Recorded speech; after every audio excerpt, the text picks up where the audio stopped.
afternoon to all. Well, good evening to everyone who's joining us here on YouTube for another webinar hosted by the Elma Francois Institute for Research and Debate.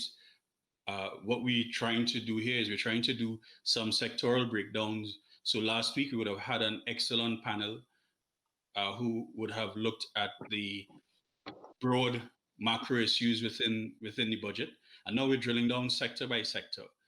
So this evening, I'm joined with some of the leaders of the trade union movement, and we're going to look at the impact of the budget on this sector. And we're looking at labor broadly, not just focusing on trade unions necessarily, but I know that the comrades who are here are more than capable of discussing how this will affect and impact every single working class citizen in Trinidad and Tobago. So I want to just say again, thank you to everyone who is joining us, and we look forward to a very, very interesting conversation.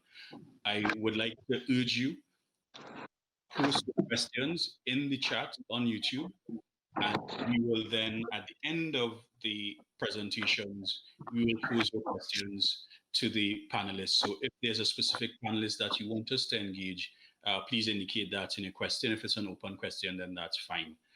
So where we're going to proceed is each panelist will have 10 minutes to speak. And then at the end of those 10 minutes, we will field your questions.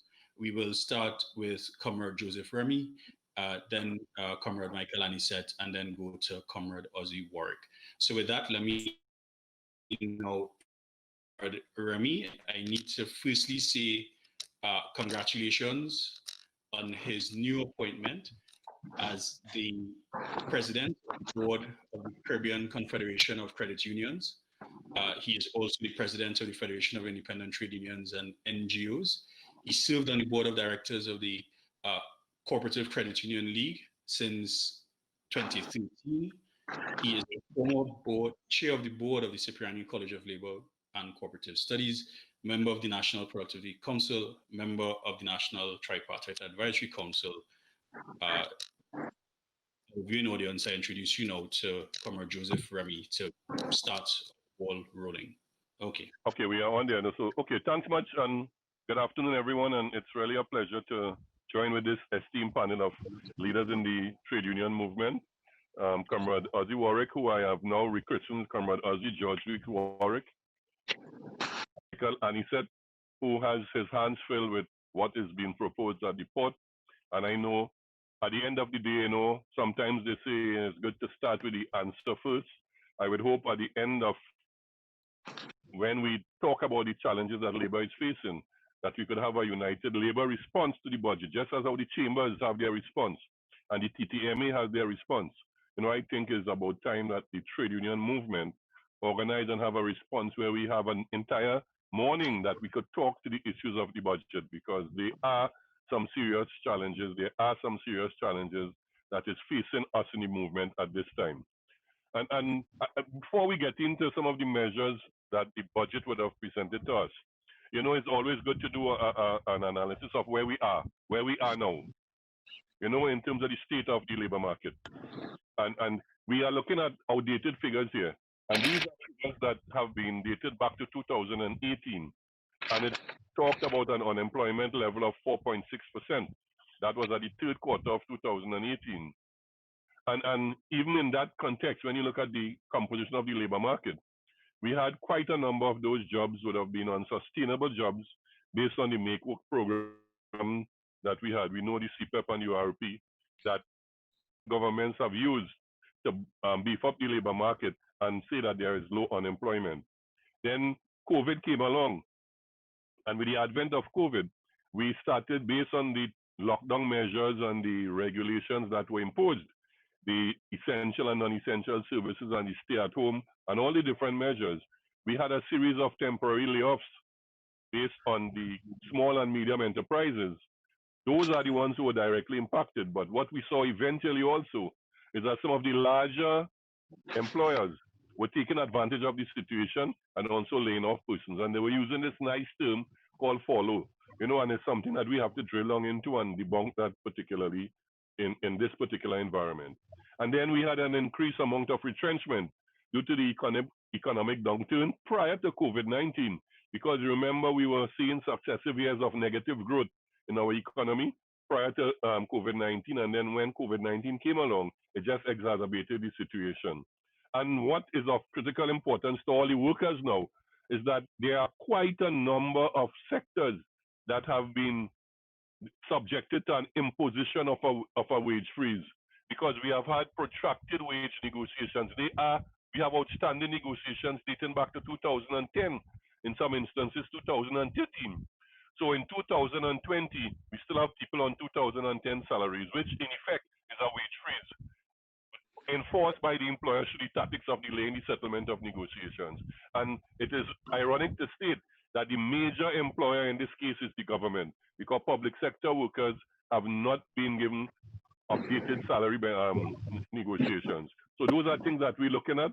And then we had the issue with the influx of migrant workers, particularly from Venezuela, when they had this registration, between skilled and unskilled migrant workers to compete in our already depressed labor market for some of the jobs that we had on the labor market. And that puts a lot of stress on the labor market. And then now we come and have the budget presentation on top of all of that, that the Minister of Finance presented.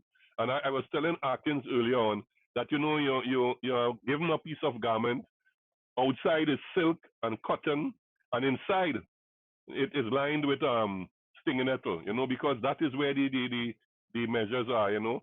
It looks good on the outside, and there are some policy positions that have been advocated that has won the hearts of some of the citizens, and they are saying this has been the best budget ever presented for quite a while. While that is so, we have to understand the economic policy positions that we are subjected to, and we are still subjected to those policies imposed on us by those multinational agencies, the World Bank, the IMF, and those things, which impose austerity measures in an indirect manner. So no matter how dressed up this budget could be, it will definitely have there's a sting in the tail for the workers in Trinidad and Tobago. So some of the measures now is of filling of public sector vacancies. So no one is clear in terms of what this actually means. And I would want to make one case in point, moving away quickly from the labor market, from the trade union movement. In the credit union movement, we have a situation where investment opportunities are stymied for credit unions, because in the cooperative development division, they are saying they don't have an accountant. And is it now that because they announced this freeze in filling public sector vacancies, that this vacancy would not be filled, so that we will end up suffering for credit unions to get their investment opportunities approved, and by extension bring relief to the working class, because the credit union movement is that buffer, that financial buffer that has been provided by our founding fathers for the working class of the world, you know. And as such, if they are having challenges, you know, then how we will do that? So these are going to have some negative impact on a lot of different sectors. I would leave the issue of the public-private partnership to Comrade Anisette. He is most qualified to talk to that, so I will just mention that that is going to have some implications. I will also leave the privatization of the retail gas station market to Comrade Ozzi Warwick, because I know that that is an area that they have direct interest in also. So I would hope that they will elaborate on those issues, but those things are going to have negative fallout for the wider society. And let me just broaden it up a particular position. What we want to do in the credit union movement is to make a pitch for some credit unions and cooperatives to own some of these retail stations, because we believe if we don't do that, if we don't make an entry into the market, then we're going to have a monopoly existing where who have the most corn will feed the most fowl. Some big player will come in the market and buy out all these franchises, and then you know what will happen. We will be subject to the whims and fancies of the market, and the price at the pump will definitely increase. So I will move on from there. In terms of digitization of the public service, I could recall when we were active at CWU, we had done some presentation on the role of the telecommunication sector for the economic development of Trinidad and Tobago. And yes, we are happy that they want to digitize the public service offering. But you know, it is like you have a house that is built on a poor foundation. The brickwork is poor, but you plaster it and you paint it. And when on the inside you just touch the wall, it is going to crumble. we have to fix the public service first before we get into this main thrust of digitization, because the structure is not what is appropriate in the circumstance, and there is too much government interference in the running of the public service. And I think it's something that we would want to hope that the trade union movement would be involved in discussion in terms of how they move forward with this thing. It is going to have impact on jobs, because definitely technology replaces humans. And are we going to go into a process of retraining and retooling those workers? There was no mention of that, and we are concerned that that is going to lead to mass retrenchment. Yes, we have the issue of the housing incentives, but is that an opportunity for monopolization in the housing sector, where we will now have a paucity of the small contractors, which they talk about, but then they are going to be dominated by the big contractors. We hope that there are some regulations to guide that, so that it will allow for the creation of employment opportunities for those skilled workers that we have, the masons and the carpenters and the plumbers and those things who thrive in that particular environment. That, together with the incentive for the construction sector, we would want to see some regulation in that area that is not going to impact negatively on the jobs. And a beat-up topic over the years is the issue of agriculture. And yes, it sounds nice and dandy with the incentives and the 500 million stimulus package. But is that another attempt? You remember when we had these issues of these super farms that were going to mega farms that the government was going to introduce? We are saying, what are the control measures to ensure we don't end back up with mega farms that have crashed, and that they have impacted on the employment opportunities in the agricultural sector, and it drove people away from the farms. So because they kill the small farmers with this mega farm push, and then thereafter these mega farms just folded up without providing any additional value to the food sector in Trinidad and Tobago. And then the issue, a very burning issue, is the increase in the retirement age to 65 years for NIS purposes. And again, we had to remind the finance minister, with all his good intentions, that the NIB is a tripartite body, and it is structured by an act of parliament. And Labour has an equal say in terms of whatever happens at the NIB. And while we are aware that we have to review what happens in the national insurance system and the implications for the fact that we are having more people earning pensions and less people paying contributions, we are of the firm belief that there has to be a discussion around that area, and it has to be on the basis of mutual agreement and consensus going forward. But those things are things that have been imposed because they are saying it is happening elsewhere. And we are convinced that it is not just that is happening elsewhere. They are conditionalities to some of the borrowings that the government is getting involved in. So we are clear in terms of where those measures are coming from. Then we go on to the introduction of the Revenue Authority. It is many, many years now they have been trying to bring this Revenue Authority. And the reason why it is not happening is because the approach they are taking is wrong. They are trying to do this through the government and the opposition. What is the role of the recognized majority union in this process? What is the role of the trade union movement in this process? And I think it is critically important, because we are going to see entrenched in the public service through this Revenue Authority, and that is why they want to leave out the trade union, just as they attempted to do with the Petroleum situation, which I know Comrade Ozzi will talk to going forward.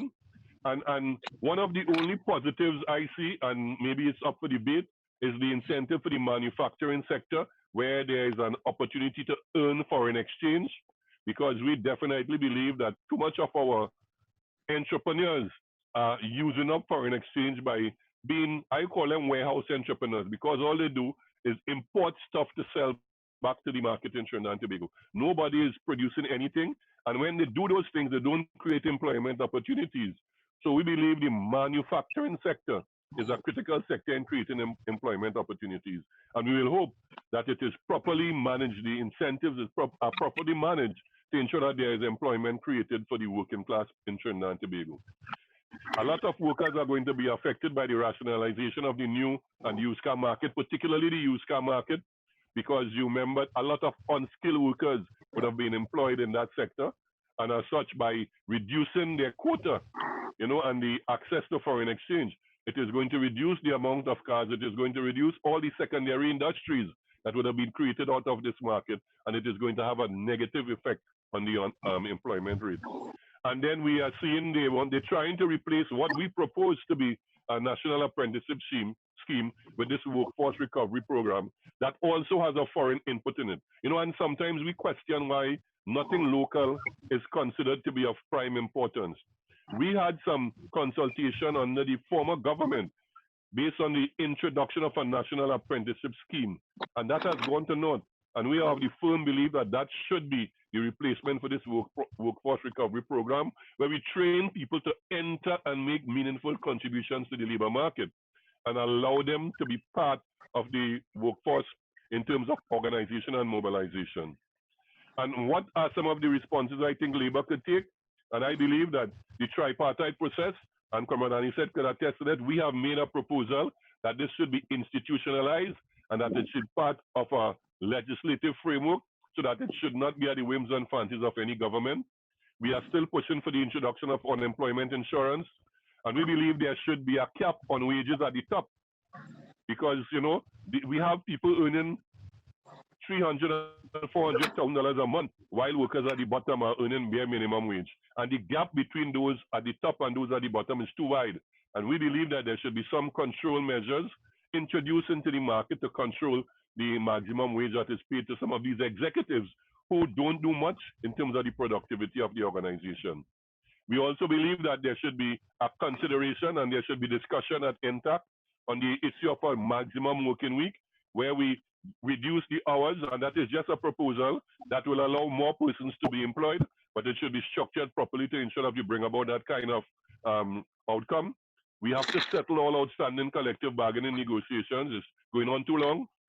Complete the sale of the refinery. It has negative impact on employment and on the economy in the fence line communities.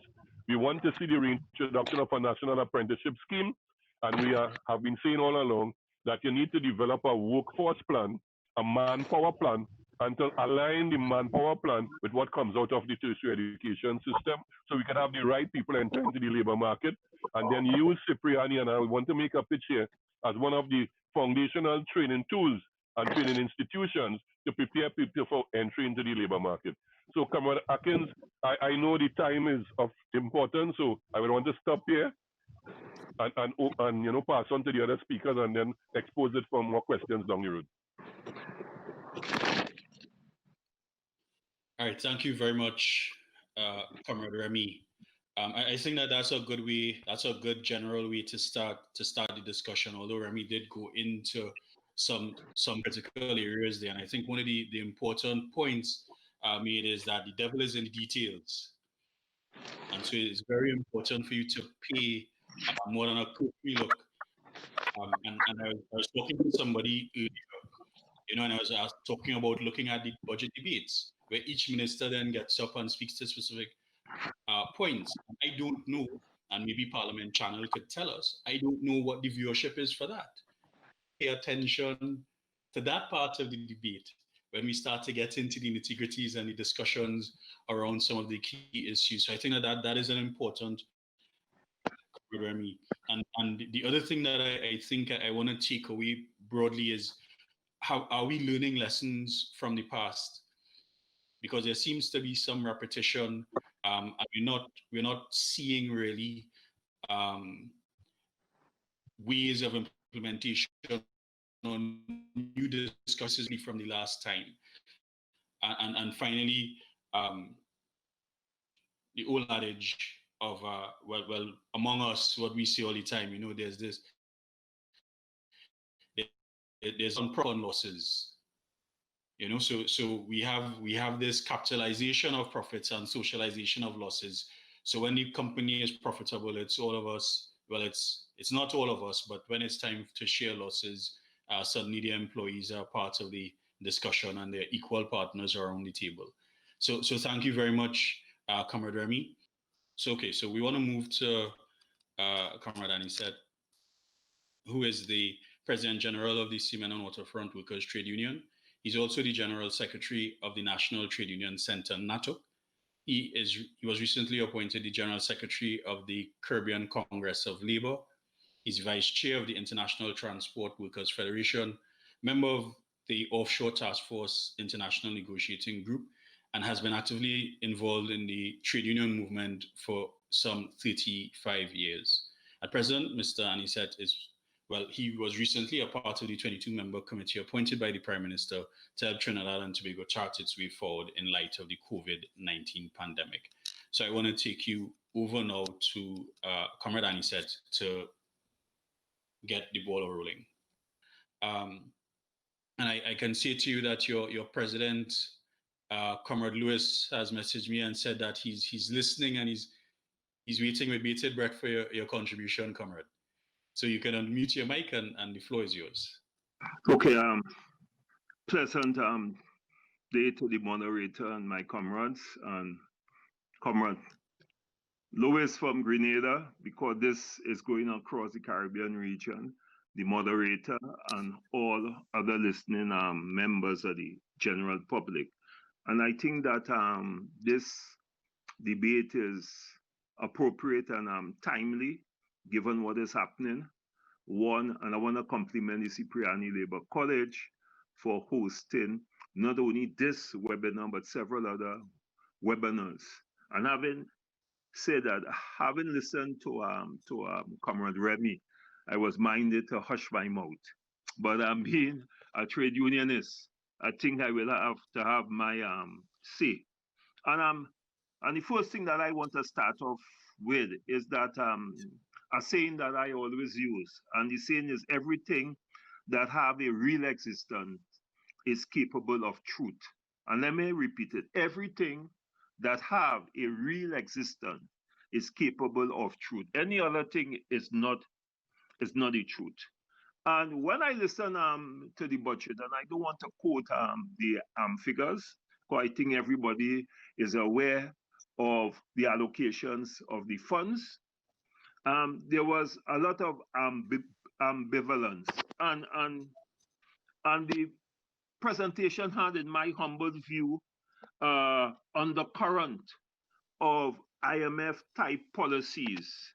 And you know, those policies are very anti-labor.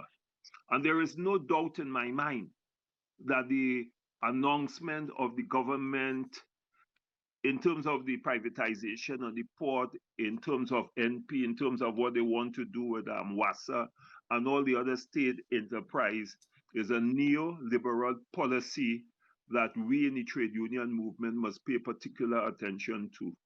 And I think that the conversation today must focus on how do we as a people, begin to get ourselves involved in the debate. We must begin to ask ourselves the question, does the government have a right to just take a decision by themselves or at cabinet or with their friends and determine, I'm going to privatize this place, I am going to freeze labor, I am not going to do negotiations with the trade union movement. I will talk social dialogue, but I will demonstrate something totally different.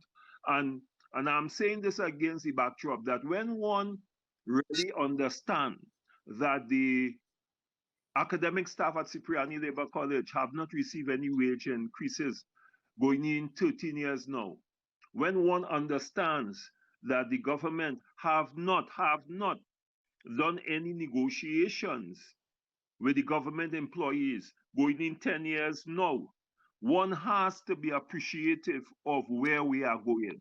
Those are IMF policies in the context of the pressing wages. The freeze on wages is a deliberate attempt by the government. And I'm saying that that is a mistaken approach in terms of the economy. And I ask the question to the general public, what has the government done? Or what measures have the government put in place to grow the economy? Do we understand what the economy is about? The economy is about figures and balancing the books. The economy is about people. And without people, we cannot have an economy. And that's the first fundamental issue that I want to make in this domain. People must understand that we the workers, we the working class, that the economy is about us.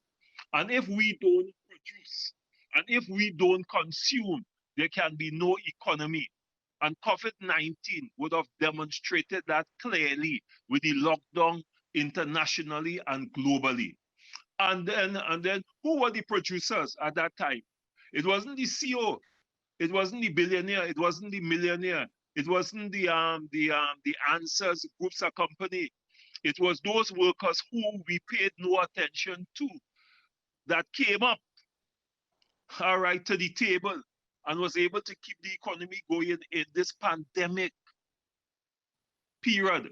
The wharf worker, all right, the worker on vessels that bring your cargo to Trinidad and Tobago, the workers who work in the pharmacies, the workers who work in the groceries, the workers who would have done garbage collection, the healthcare workers, you know, and I can go on and on and on. But the point that I'm making is that labor as a component of the economy and a critical component of the economy was made starkly clear.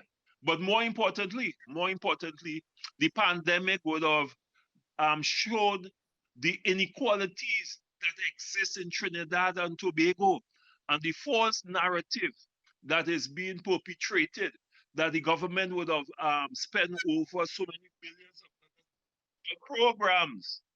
You know, that's a misrepresentation. When one looks at the social program and when one looks at the fact that the social program was less than that of the minimum wage, and you lock down your economy, and we understand that. You understand, but where was the ability for the worker to pay his rent? Where was the ability to continue buying goods and services because that was necessary?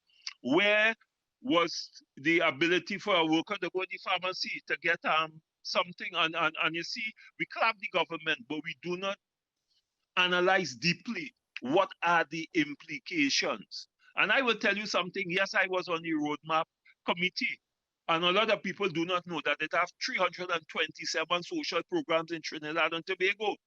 But the issue is, in that roadmap, when we ask for the accountability in terms of the expenditure, you know, all hell broke loose because there wasn't any empirical evidence to demonstrate and to show that those social programs that we speak about really reach the targeted group of people, which was the disadvantaged and the poor. So that I will want to first talk about the privatization, which is a mechanism that the government is hell bent on, and it is giving away our patrimony and our resources. The government would have systematically run down the port by starving the port of the required finances and investment in order for the port to grow concomitantly with the growth of cargo and the new age of containerization. And the last investment that we would have had on the port was in 2007. Yes, that is a fact. And all the efforts by the SWWTU to engage the board and the management and this line minister fell by the wayside. So I want the general public to understand that this privatization was created. It was a plan that was in the making for several years. And I will want to recall that when the treasurer of the PNM, Mr. Andre Montai, was around, the whole idea was that the port land had too much intrinsic financial value for us to continue running a port in the Port of Spain. And you would have generated much more revenue in the context of moving the port from there and giving the land to private sector partners. Having said that, one must understand that a port is critical, ANC port, to any economy. It's the lifeblood of the economy. And when you give that up to private enterprise, what are you doing to your economy? One of the biggest ports and the two biggest ports in the world, it is the Shanghai port and the port of Singapore. And those ports are run by the government and they are successful. And I want the general public to understand that there is this misrepresentation that when government put their hand on something that it fails. And we must ask ourselves, why does it fail? It will fail because of nepotism, of political interference, and not allowing the entities to run on a commercial basis. If you're running something on a commercial basis and political thinking on winning the next election is what guides the government decision, you're going to have all the failures that you are seeing in the WASAs and all these other places. And don't allow the government to make it appear as the union and the workers who don't know what they are doing. That is not a fact. And I would like to raise another issue. In the 1980s, the late 1980s, when the Barbados was going through the trials and tribulations, and they were to go in the arms of the IMF, what did the Barbados government do? They got together with labor, they got together with the government, they got together with the private sector, and they crafted their own approach and their own policies and decisions, thereby making Barbados successful for almost 15 years. People seem to forget that. And that exercise was done in other countries. And the point that I'm making is that when there is this tripartite approach and when there's this willingness to genuinely engage each other in discussions, there is where you'll find the solutions and the resolutions. You know, and people must understand that, right? The Seamen's and Waterfront Workers Trade Union knew about the privatization when it was announced in the budget presentation. We consider that a disrespect, not only to Seamen's Union, but to all workers in Trinidad and Tobago, based on the model, a blow to one is a blow to all. And we must understand that. But the issue is, the issue is to me, what policies have the government put in place in this budget, which is just a budget of balancing the books? What policies that you can say that will generate the economic growth that is necessary for the existence and the finance and the survival of our economy? There's a difference between the expansion and there's a difference between a growth of an economy. And when you just allocate funds without any serious direction, without looking at returns on your dollars, without looking at wage growth and job growth, because that is critical to any economy. And it's a fundamental principle within the trade union movement. Is a study that has been done by the ILO, and it has proven to work internationally and places where it has been done. Because you see, there's this conventional wisdom which has dominated the economic thinking and policies, which I am saying is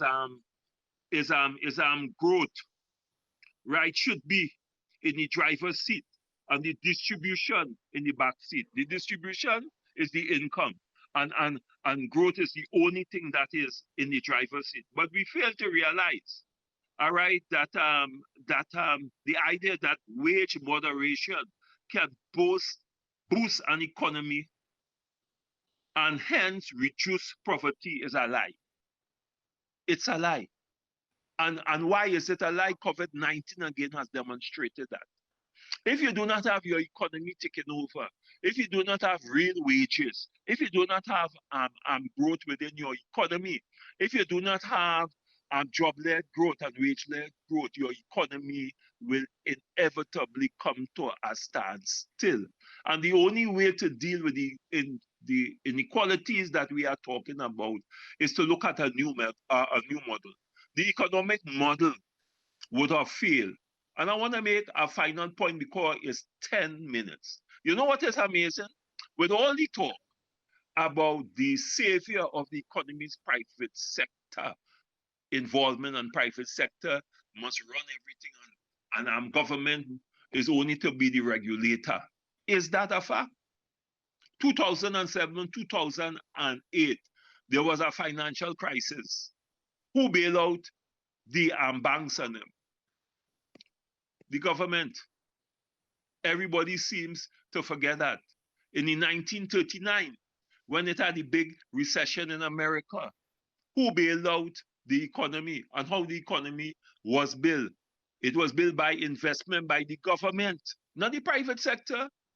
And with the CL financial crisis that we had in Trinidad and Tobago, who bailed out the Dupre's and them? It was the government.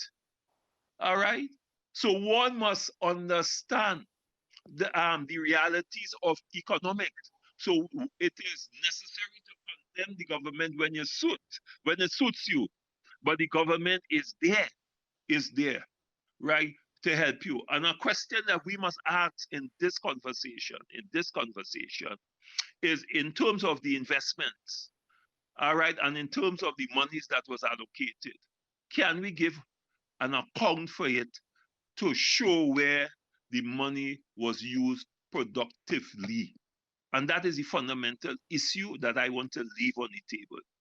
That we cannot have any serious turnaround unless job-led growth and wage-led growth is the fundamental principle. We cannot have any savior for Trinidad and Tobago unless good governance becomes part of our DNA in how we do business. We cannot have any serious turnaround in Trinidad and Tobago unless this government recognizes the labor movement as a critical stakeholder in what is happening, and is not something that is to be used like an inanimated object and to use when you feel.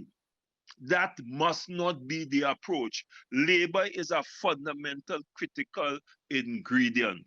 Capital and labor, two fundamental issues that grows an economy.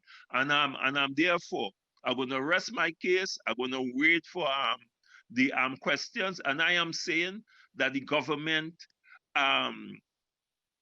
budget presentation doesn't speak about growing the economy, one.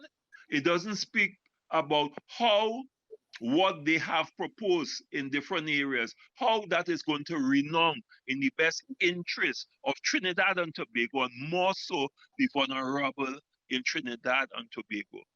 The education system by giving out a laptop, that doesn't solve the problem. What kind of educational system are we speaking about? Are we only going to generate human resource people and lawyers? Or are we going to generate a new economic system that speaks about science and technologies, which is now deemed the STEM education approach and mathematics? Those are some of the things that we have to start to look at in Trinidad and Tobago as we begin to address this issue, because I see the pandemic as a golden opportunity for the social partners to really get together and for labor to be transformed from a labor movement and to one of a social movement where we will be making the kind of representation one, and we'll be doing the type of things that is tangible to our membership and the working class, which will bring relief to the working class in Trinidad and Tobago. We have a responsibility, we have a role, and we must speak about that. And I will wait to hear Comrade Ozzi on his take, and I want to support the recommendation by Comrade Remy that Labour, all the Labour Federation must really sit down and do a Labour response to the budget. And I want to thank the Cipriani Labour College for the foresight in having a Labour forum to address the budget from our perspective. Thank you, and I will wait to hear my comrade and friend Ozzi. Okay, thank you very much, Comrade Amisette. I think that you've given us a lot to think about, and there's definitely going to be a lot coming from our viewers, I'm sure, in terms of some of the points that you raised. And I just want to deal with, or maybe just highlight 2 or 3 of them. One has to do with the process and the way in which we do the budgeting. I think that was a very, very important point, that there's something definitively wrong. And I think that you said it towards the end as well, with the fact that so many people, so many stakeholders are left out of that process, a process that affects them so fundamentally. And I think that is something that, we definitely have to look at. I think you made the point about who's carrying the economy in this period of downturn, this period of COVID, and we saw how important workers were. And it's not, and you're right, it wasn't the CEOs and the money and so on, that it was workers going to work because they felt a sense of purpose, particularly in those sectors that we tend to take for granted: sanitation, our doctors, our nurses, those persons in healthcare. All forms of healthcare, persons who provide food, who provide. So suddenly now we're seeing a different kind of understanding of roles and responsibilities in the society, and perhaps thinking a little bit about who's important and who's not important, or at least thinking differently about this tier system that we have. And I know that we already have some questions on that, whether or not this state that we're in now and where we are was a deliberate process of marginalizing the port, starving the port of resources, to now come and introduce the privatization as a panacea for all of the challenges and problems that the port has, which Comrade Anisette is suggesting were in fact self-inflicted. Perhaps the subscription may not be the correct one because that was not the problem in the first place. And then finally, an important point about the role of government, and this is going to take us into what I know Ozzi had planned to talk about, but the role of government and marginalizing government's role as a state actor in the economy, or as an actor in the economy generally. And we know that that is part of IMF programming, to try to remove the government as far away from economic actor as possible. So I wanna now introduce I think it's Ozzi. That's what he said. So we go in with that. Right. So Ozzi, Chief Education and Research Officer, and Trustee of the Oilfield Workers Trade Union, General Secretary of the Joint Trade Union Movement, and General Secretary of the Movement for Social Justice. He's an elected member of the Financial Control Committee and Presidential Council of the World Federation of Trade Unions. He's the Secretary of IndustriALL Global Union Caribbean Region, and currently chaired the local organizing committee of the Assembly of Caribbean People. So with that, Ozzi, the floor is yours. And let me just say that we also agreed earlier to go elder statesman for last. So Ozzi, the floor is yours. Oh, thank you so much, Comrade Akins, Vidale, my good friend and comrade moderator, who I didn't realize have a comedian side to him. And of course, my two other very good friends and comrades, Comrade Anisette and Comrade Remy, two very important and powerful presentations that went before me. So what I'm going to really do is sort of strengthen and the arguments that have been articulated by both Comrade Remy and Comrade Anisette. The national budget 2021 is a neoliberal budget. Comrade Anisette is dead on the nail with that one. It is a neoliberal budget, and it conceals, in fact, it conceals some fundamental issues that we have to confront. One of those issues that it conceals is the reduction in the standard of living and the quality of life of the 99%. And I'm going to approach the analysis from that general context to show how key measures are really mechanisms for reducing what accounts as our means of subsistence or our standard of living. You see, at the center of it has to be the reproduction of daily life. It is the material conditions of people.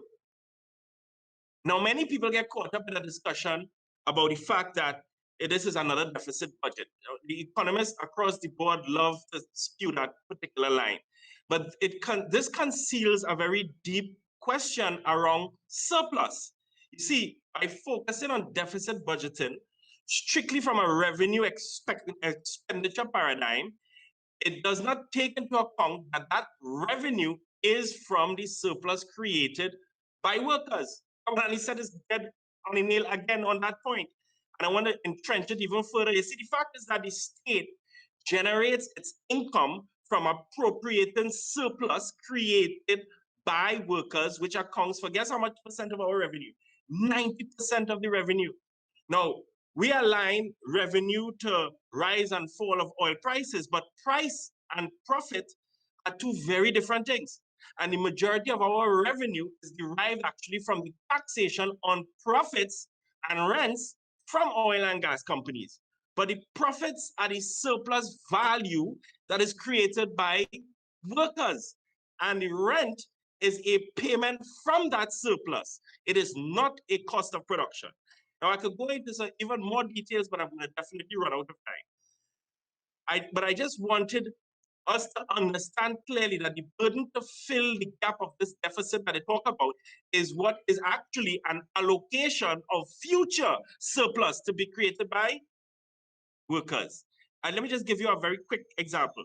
So according the draft estimates of revenue, which gives a lot more detail than what is read on the 5th, stated that the state will actually appropriate surplus value via taxes on incomes and profits at a total of 16.6 billion. So that the receipts of corporate taxes on profits, that is the surplus created by the workers, from the oil companies would be 2.7 billion, and then from other companies, some 5.8 billion, a total of 8.5 billion of surplus appropriated by the companies. Now, with an average of 30% corporate tax, it means that workers generated some $28.3 billion in surplus value that goes to the state in corporate taxes, and the rest, guess what, goes into the company's coffers. And the workers have no say in how that surplus that they created, have no say in where that goes. Now, every society creates or produces surplus, and this has nothing to do with income expenditure discourse. Discussions for many years, driven by bourgeois economists, and it goes above and beyond what you see or hear in the presentation of the national budget. Now, the key questions that I would like for us to kind of think about, and I would like the audience to really deeply think about it. How is surplus produced? Who gets that surplus, and what do they do with it? These are questions that we do not normally engage with, because if we really do, if people, whether in the barbershop, the hair salon, if people in their homes, in their communities, in the churches, in the mosque, in the mandir, they start having that discussion, here's what will happen. That the very nature of the economic and political power structures will be shaken, because it's a different type of discussion about productivity, transfers and subsidies, which they like to demonize, the question of deficit budgeting, who have to fill that gap, income and wealth inequality, and this misguided and uninformed statements about the days of state handouts is over. Complete misunderstanding of the role of the state. Neoliberalism is at the heart of that because it places economic freedom ahead of all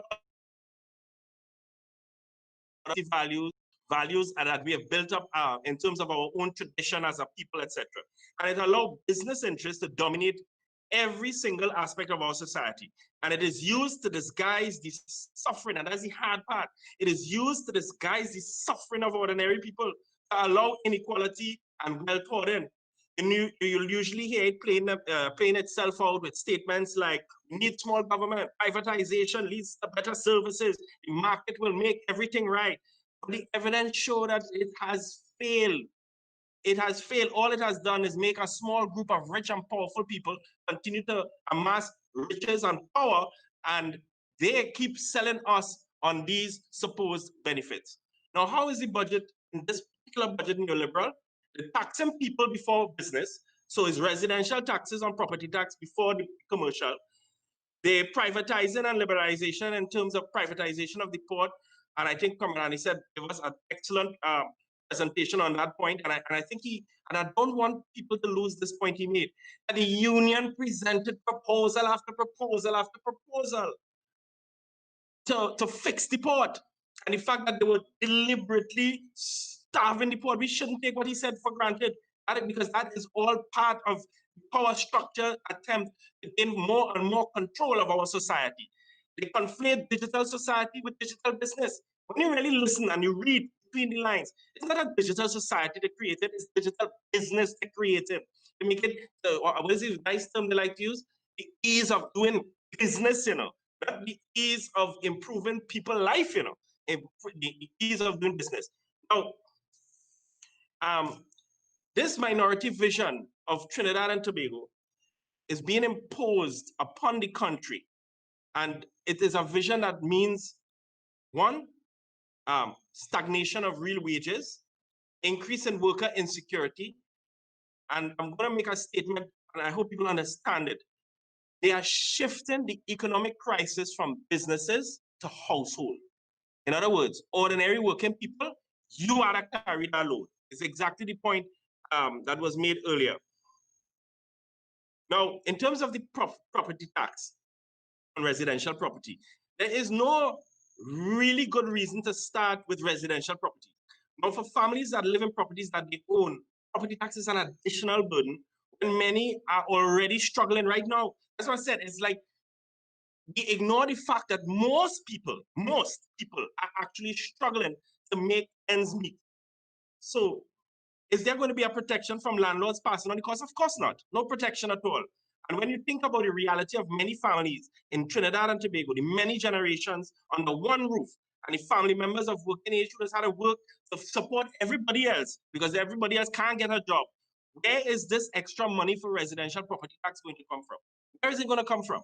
And then they're already they're freezing hiring in the public sector, the largest employer. And you know what that does? Another concealment. You see, it's how they conceal the deep shift that and reorganizing of our society. You know what that is? You know what in fact they're doing? They're shrinking the public service. You know, that's what they're doing. You know, so that they expect the same output with no additional input. So the workers who are there now have to double up, triple up, quadruple up because they're not bringing in anybody else. Now, who are these workers who have to now carry that burden? It's our teachers, our nurses, our prison officers, daily paid workers, postal workers. And you know what is hard? These are the frontline workers that we praised just a few months ago. Everybody, I think it was a Thursday, come out and clap frontline workers. And this is what you're doing to these workers. What a way to reward them for their incredible service over the last few months. What a way to reward them. Now, there's, again, spoken by both Comrade Anison and Comrade Remy, this unspoken policy of a wage freeze that is being implemented and workers working on 2007-2020 salaries. So not only is there a stagnation of wages, but in fact, wages have fallen. So prices and your means of the cost of the means of subsistence is growing, whilst at the same time, your wages falling. And that is the Trinidad and Tobago they are created. Quickly in terms of the gas station, another example of a transfer of the nation's wealth and assets to private hands. NPUs are profitable and stable business. They don't need an injection of cash. They've never gone to the state for anything. They are able to serve smaller and rural markets that private operators will prefer to avoid. And people just don't get that part of it, which is you feel a private guy, a private owner going to run a gas station in Coco or in Paraguay or Guayco or wherever, if it's not making a profit, they're not going to do it. And so what will happen to those people in those rural communities? Nothing for you. Why? Because, of course, we liberalize that the so-called retail market. And what is the business reason? What is the business reason for selling it? There is no other business reason other than to put greater control in the hands of private interests. So production of oil and gas, dominated by private interests. Import and export, that will be in private interest. Distribution of fuel, that will be in private interest. So what are we voting for then? People don't think about how privatization is actually a threat to your democratic right to vote. What are you voting for? If all these goods and services now being provided by private interests, you have no say in any way whatsoever. There's no accountability. Taken all together, the impact of the policies in this budget will pauperize working people, pauperize them. See, we don't see any sign that the government recognizes that people who live on far smaller sums than the MP and senator pay, people who are working on minimum wage, that work out to just $3,000 a month, and workers have to pay for housing, transportation, electricity, internet access for the children now. Managers in the high income bracket, they get allowances for housing and transport and cell phone, and that's okay. So you could send home and lay off workers in Carl, the CEO, it's okay for him to walk away with $500,000. That is the Trinidad and Tobago society we created. A minimum wage, that should be a living wage for a decent standard of living. A decent standard of living, comrades, it is beyond the reach of many. Can you get somewhere to rent for less than $2,000? Can you get to work for less than $30? Can you make groceries for the week for less than $500? And then they announced with thunderous applause from the government side an increase in personal allowance for income tax, $84,000, an additional $3,000 in the people's pocket. That is $250 a month. But you take off the subsidy on the LPG, which means it will cost a family now $56 per tank of gas. That would lead to an immediate increase in food. What do you think poor people and poor families will do? They will try to conserve the LPG, so they will buy less food simply because they cannot afford it. And not to mention the increase in rent and transportation. And this figure, it's arbitrary. It's arbitrary. We get 7,000. Why not 7,500? Why not 8? Why not 9? It's an arbitrary number. If you earn 7,500, then you take home is 20, after 25% tax, leaves you with 5,625. That don't change, but the increase in prices all around you means that the value of your take home is significantly reduced. Your means of subsistence, food, shelter, transportation, utilities will decrease because the cost of your means of subsistence will increase while your wages stagnate and fall. And where will that leave you in terms of healthcare? God forbid something happen to you, your partner or your children, you have to struggle to purchase basic medicines. In closing, I want us to understand the depth of what is happening as the government is redefining your means of subsistence. Whereas previously, you could, with your wages, buy a certain amount of food, maybe rent, or maybe afford a little car, not no Porsche Cayenne, a little car to get you and your family around, afford a decent place to rent or purchase, afford a little annuity for retirement, put aside a little something for healthcare in case somebody gets sick. All of that changes to the point that the only means of subsistence you can afford is basic food, clothing, and shelter, nothing else. And even that is reduced because as you can afford, you can only afford less food, less clothes as prices increase. And as for shelter, well, here what? Reality is this. Before you may be able to rent a little 3-bedroom because you have your 3 children. Now you would have to look for a 2-bedroom or even a 1-bedroom because that is all you can afford. It is a complete reorganizing of our society where the material conditions of the majority of our citizens are completely deteriorated, and that we must now accept this as a given because of the economic situation. Whilst in a contracting economy, the ruling economic elites and the Trinidad and Tobago bourgeoisie are improving their material conditions by taking more surplus away from ordinary working people who produce that surplus. They're taking more and more and having more and more control of our society. That is the Trinidad and Tobago that 2021 budget is trying to create. Thank you. Thank you very much. Thank you very much, Ozzi. And before I let me just say thanks to all of, on behalf of my colleagues at the college, thanks to all of you. We are on 2007 salaries and the non-academic staff on 2010. So I want to put that out there on behalf of colleagues. I think that is important was to contextualize the philosophical underpinnings of the budget. And so identifying it as a neoliberal budget, both Comrade Amiset and Ozzi spoke to some similarities with IMF conditionalities that we can see in this presentation. And I think that Ozzi made 2 very important underlying points in his presentation. And that has to do with, one, that this budget can very well lead to a reduction in your standard of living and the standard of living for ordinary citizens across the board. And secondly, the question of wealth distribution, and more than distribution, but ownership.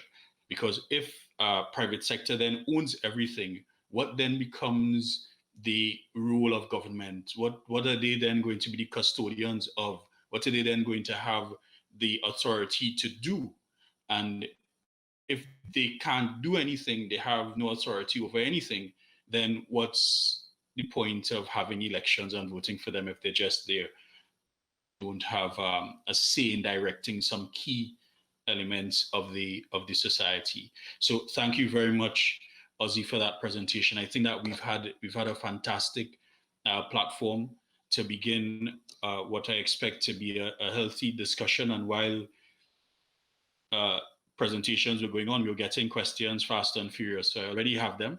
So we want to get right into that. And I want to start with Comrade Remy. And it's really a two-prong. I want to direct a few questions at you almost immediately. One of them has to do, and you spoke to the question of digitization a bit. And I want to ask, how do you see digitization being possible if simultaneously you're having this freeze on hiring? So digitization of the public sector being simultaneously done with a freeze on hiring in the public sector. So is it that all the skills to do that exist within the public sector? That's one. And then what are your views on the fact that the hospitality industry seems not to have been mentioned at all? With you, Comrade. Okay, and thanks much, Comrade Akins. And I touched on the surface early on with respect to the digitization. And yes, there's an alignment. If you look at the intent, and it goes along with what Comrade Ozzi is saying, I would now put a freeze on hiring in the public service, because what I'm trying to do, and it's really trying to mama guy people. The Prime Minister is say, you're playing smart with foolishness. Basically, that is what they're doing. What they're trying to do is to use the issue of digitization in the public service to appease that, say, I'm not sending home anybody. But in essence, what you're doing is reducing the amount of jobs available in the public service with no rationale behind it. And we're not sure if the digitization is going to bring about a reduction in the number of persons that are required to perform the jobs. There is no evidence, to support those kind of things. I could recall, and they are now trying to do it at TSTT, that we had a very high influx of technology in the 80s and the 90s, but there was not that, consequential reduction, mass reduction in the labor force. There was a retraining exercise that was done. We retooled people to work in different aspects of the telecom industry. And now what they did recently is that they sent home a lot of workers. And what is happening now is that the citizenry, they are the ones who are suffering for poor service. So again, the outcome is going to be that they are trying to tie up the digitization with the freeze in the public service employment, to say that, we didn't send home anybody. But what we are doing is actually reducing the opportunities for employment. Let me just make one point here, Comrade Akins. We have a high output from the tertiary education sector. They are entrance into the labor market. Use the employment opportunities by digitization without creating new jobs. And we don't have a problem with technology, but technology must not be the only means, or must be not used as a means to just replace people completely. So when they are ready to enter the labor market, where are they going to be placed if we don't create new opportunities and new jobs on the basis of enhancing the efficiency in the provision of the service? So I am clear that the whole issue of digitization is a ruse to reduce the number of persons in the public service by tying it in with the whole issue of freezing in public service employment. And the issue of the hospitality industry, we were taken aback by the fact that there was not one mention of that sector in the budget. And I don't know if still the government is still reeling from the effect of not having sandals in Tobago, because to me that was their only policy position with respect to tourism. They were pushing the whole sandals project, and when that has crashed, they have not paid any attention to the hospitality industry anymore. You know, look at what has happened with Hilton workers. They are represented by the Communication Workers Union. The only opportunities they had for employment was during the issue of the CPL cricket. And you have not heard any policy position as to what they are going to do now with that industry in the face of COVID-19. How are we going to ensure that local, you know, the staycation and all those things are introduced to give people the opportunity to move around the country and bring some kind of employment in that situation. We raised the issue when TDC was shut down because we had a very well-structured plan in terms of the tourism sector. And what they did, they went into these tourism authorities and they have brought absolutely nothing to the table in terms of their trust to enhance tourism. So I am not surprised that there was no mention in the hospitality sector because the government's only entry into that sector was through Sandals, and that has fallen apart. So I am not seeing anything else there they have come in with. Thank you very much for that, Comrade Remy. So to everyone, really, an open question, which I know has been answered in one way or another already, but we want to fine tune it now. Do you think that the budget takeaways can buffer for the average citizen the COVID-19? That's the question. Do you think that there are elements in the budget that can act as a buffer for citizens as far as the impact of COVID-19 is concerned?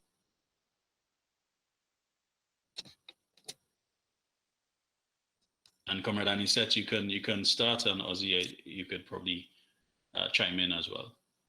As I said, the budget have a lot of ambivalence. And there's nothing really in the budget that speaks to labor. Nothing speaks to the growth of labor. Nothing speaks to sustainability of labor. And why the government may say that they would have made what I want to call payments and grants and all the other things. The question will always has to be whether or not those grants would have reached the most vulnerable people in society. Because that is where we have to start off here.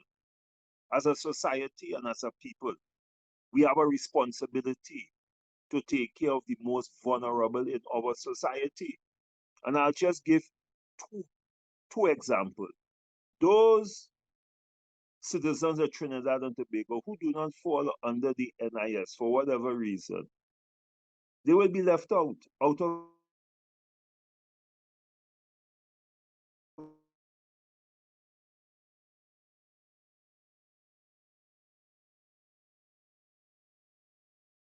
We've lost Comrade Anisette there for a bit. Ozzy, you wanna take it, and then when he comes back in, he could continue. Yeah, sure. I think just to build on that point about the grants, if you notice, what he, it's one of those little tricks you play when you're doing one of those project reports, right? So you give the outputs, and you say, I've delivered X amount of grants, I've delivered costing this amount. So let us say, I don't have the exact figure in front of me. I've given out 5,000 grants. 5,000 out of how much? You notice it doesn't have what out of how much? How many people requested grants? I could say that I've done a great job because I give out 5,000 grants. But if you had 25,000 to 1,000 people or even 50,000 people who would have sought relief and didn't get relief, I think that is a trick in the numbers. And that's in terms of whether there are elements. Two main things had an impact on me, not me personally, but you know what I mean, in terms of COVID. One, I lost my job because the place that I used to work no longer open. I have reduced, my income has been reduced because I am on rotation now, and they say they can't pay the few things, they can only pay you for the 2 weeks or 1 week that you're on. I am now facing being thrown out of my home because as I've lost my job, I don't have the rent to pay. Where in the budget do you see anything in terms of relief for people in those circumstances? And I think in the absence of such a measure, then in fact, the budget did not touch those who most need it.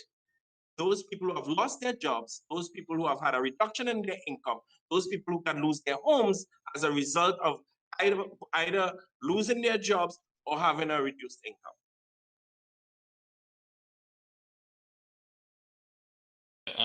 Absolutely.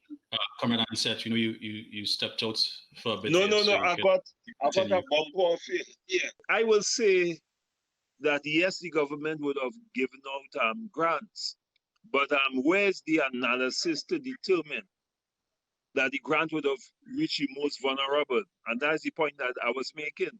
Our first responsibilities must be to the most vulnerable. And I'm saying that against the backdrop that the National Trade Union Center would have been giving out food baskets. And we were able to go through the length and breadth of Trinidad and Tobago. And it was almost heartbreaking to see the level of poverty and the level of wants within a society like Trinidad and Tobago. And as I speak to you, we would have done some again that nothing has fundamentally changed some people. Now, when you have the casino workers and all the other workers who are home, and when you do not have what I want to call a proper system of reaching those groups of people, because there are still people who are still waiting, right, for the payments. And the issue to me is not how much money that the government says they allocated to that social program. The issue and the information has to be who got that allocation. All right, and I do not think that we have what I want to call the empirical evidence to even suggest in any concrete way that the allocation was done in a fair and equitable way, given the realities that are facing the people. And let me make one more point here. Those salary grants and all the other things that they were talking about were less than the minimum wage.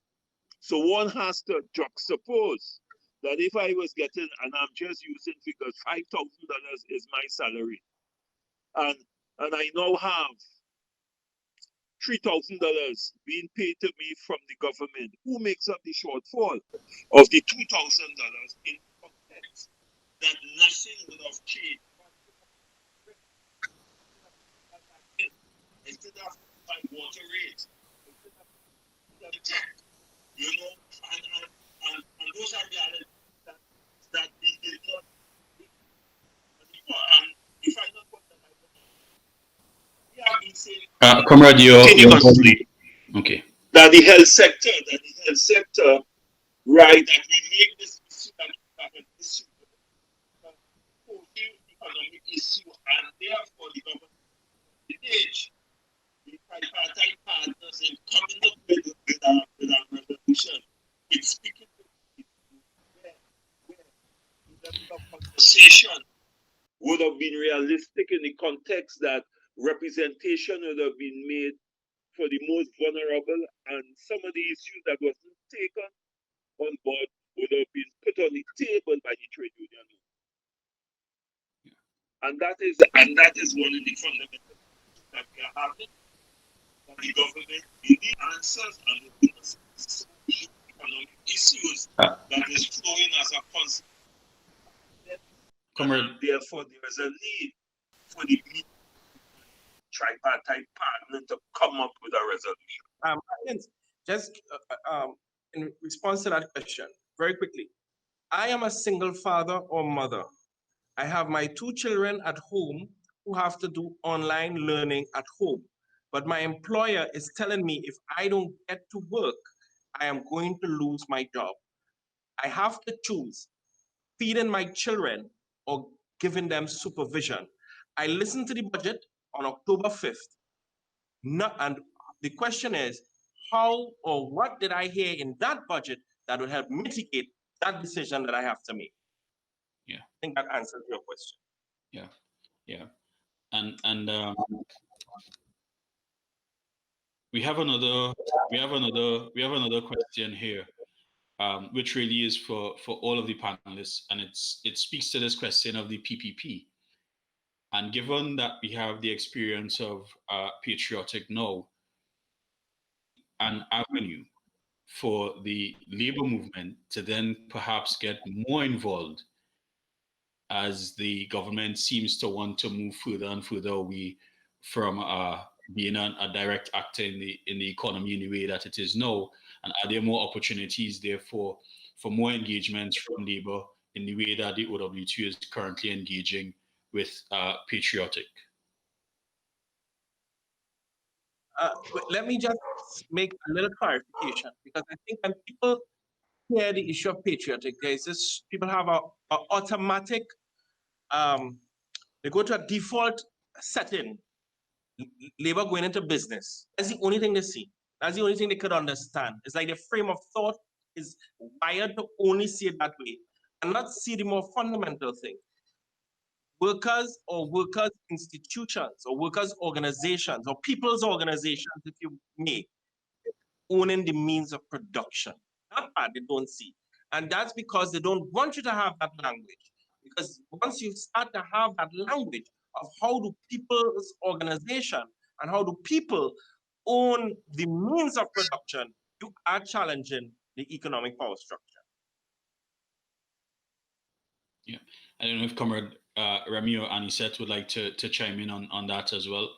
The question is whether or not, with all of these PPPs on offer, if there's an opportunity for the trade union movement to perhaps get more involved as an owner.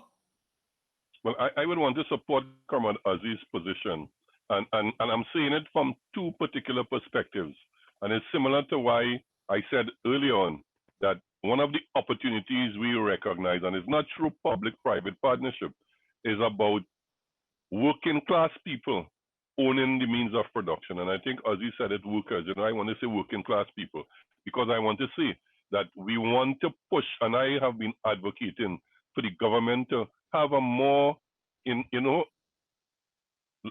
deeper look at the cooperative business model in terms of how we own some of those things, so that we spread the ownership across communities.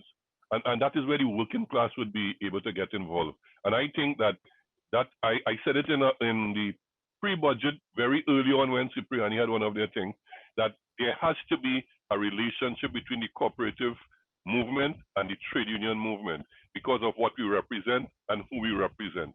The trade unions are battling for the economic survival and social survival of workers.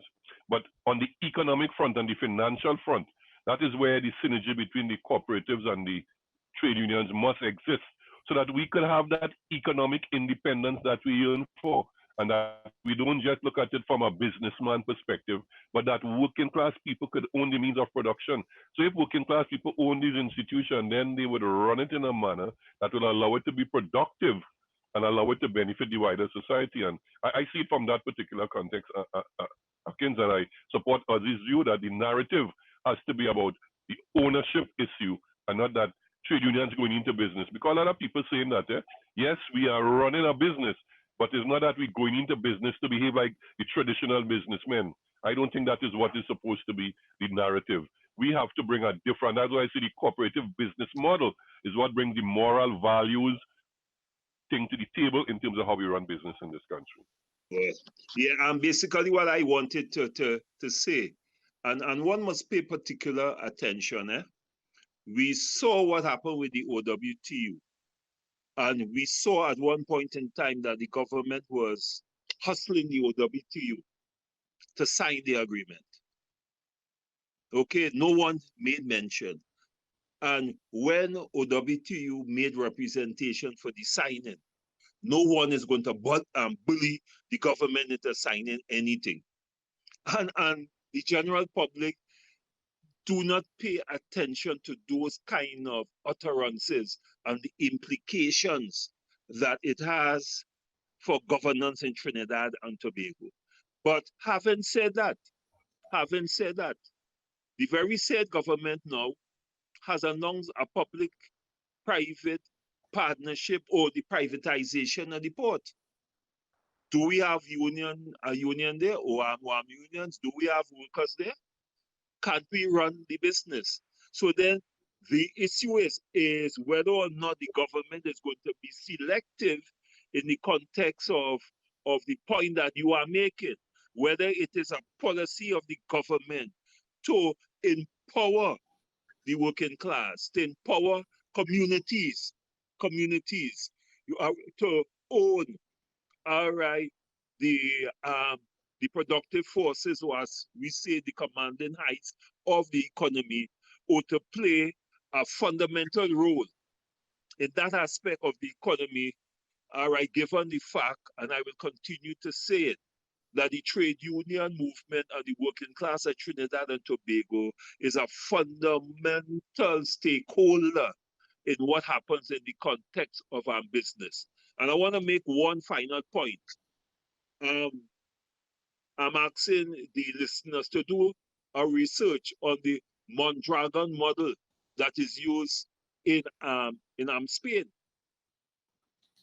Take a look at that model, which is a cooperative model too, which is run by workers, and which, because of that model, they have been able to withstand the recession better than the traditional form of the business model that exists in Spain. And the name of the cooperative is the Montreal Cooperative.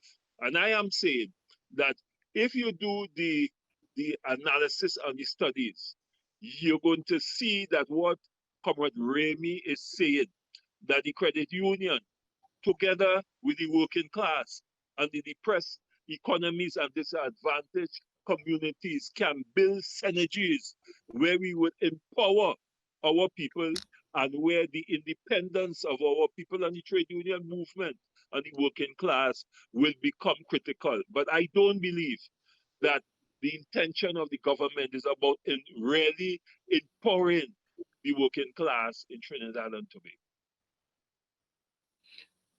All right.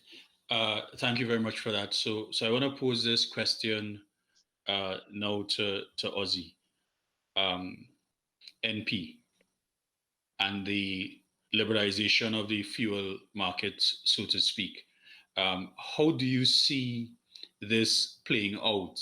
But I also want you to spend 2 minutes, because we're responding here really to a one line in the budget, which hasn't been, I don't know that it's been discussed. I don't know that there's a document anywhere that we could review to understand how this is going to work. So we're speculating as well. But in your own mind, what do you see as some of the challenges with that proposal in the context of the assets of NP, the profitability of NP, and the fact that we have no monopoly laws in Trinidad to prevent cartels from engaging in price gouging? Well, the first thing is definitely there's going to be a monopoly in terms of fuel distribution in Trinidad and Tobago. That is what is going to happen, because it's about who has capital or sufficient enough capital to purchase these assets. And what you will see in situations like this, because you notice they said they will give first preference to the persons who already have, right? Franchises, yes. Yeah, remember they also said that they were going to give OWTU favorable terms 2 years ago, and we're struggling and we're fighting to get terms. So I would be very cautious with what the government says with regards to this. It's going to create a monopoly, and therefore there's going to be an increase in the price. There'll be no way or no form of regulation. And therefore the citizens now, as Trinbagonians, we would have even less control of the asset base of NP, because the gas stations are sitting on land. Let's not forget that. NP invested, and you really have to ask, what is you know, when you see something happening, you really have to look down the road. NP invested so much money to build up the infrastructure. And now that infrastructure is going to be sold over. Now, we have no way, the general public, okay, how much money was invested by NP versus the sale, right? And this is one of the problems with privatization. The private interest did not build up the infrastructure. A classic example of that will be in the telecommunications industry. And I learned this from Comrade Remy, going to the hall, their CW hall, and many of their forums, when the telecommunications infrastructure was built by the state, you know. And now you have the Digicel and so on top of the state infrastructure. So you have all these gas stations, NP gas stations across the place, a whole network of assets that will now, and has the potential to be in the hands of a small group of people. I mean, you just have to look at other areas. Massey, Macal. I mean, do I really need to go on? So if, and that is control of fuel distribution. I really want people to understand, that is the control of fuel, you know. That is what drives the heart of a society, fuel. And that will be controlled, the control of the distribution of that fuel will now be in the hands of a monopoly that that will happen. And you know why that will happen? It is the nature of capitalism. The beast cannot help itself, but other than to move towards monopolization. So it may start off with it, and they'll try to sell it as let the market decide. No market not going to decide nothing about no fuel. Come on. I mean, we've been through these experiences. All right. I mean, just look at Super Farm across the place. And we really believe that there's going to be a true free market of that. They have, let us say, 250 gas stations, that they're going to have 250 owners. That's not how it's going to work. There's going to be 250 gas stations in the hands of maybe 2 to 3 individuals who will have control of, and I will repeat it, who will have control of the distribution of fuel across Trinidad and Tobago. Yeah. Thanks, Ozzy. To all of the panelists, how do we, if the trade union movement had been involved more directly in the budget, in the shaping of the budget, just identify maybe 2 things or 2 areas that you think could have been dealt with in a more dealt with differently, and how would you have dealt with those issues? Because I know that, and I could probably have Comrade Ansett start, because I know NATOC very publicly declined what they considered to be a tardy invitation to the consultations for the budget. It was not an invitation. The reality of participating in past budget presentations and submitting written proposals, and nothing substantial or material in any form, shape, or fashion would have been addressed. Because no concerns of the trade union movement would have been addressed in that context. All right, but having said that, the issue to us in the trade union movement is, one, is the resolution of all outstanding collective agreements. And someone may ask, but we are in a recession, and why would you want a wage increase? We'll want a wage increase because wages is fundamental to any economy. And when I say wages, and I want people to understand what wages are. Wages are, all right, a return for the labor that I give. And I must be able, as a worker, to survive on my wages. My wages must have some relativity to what I want to say purchasing power. And there is no way is it possible that someone hasn't gotten a wage increase for 13 years, and I want to repeat it again, like the Cipriani academic staff, and that person can maintain the person purchasing power.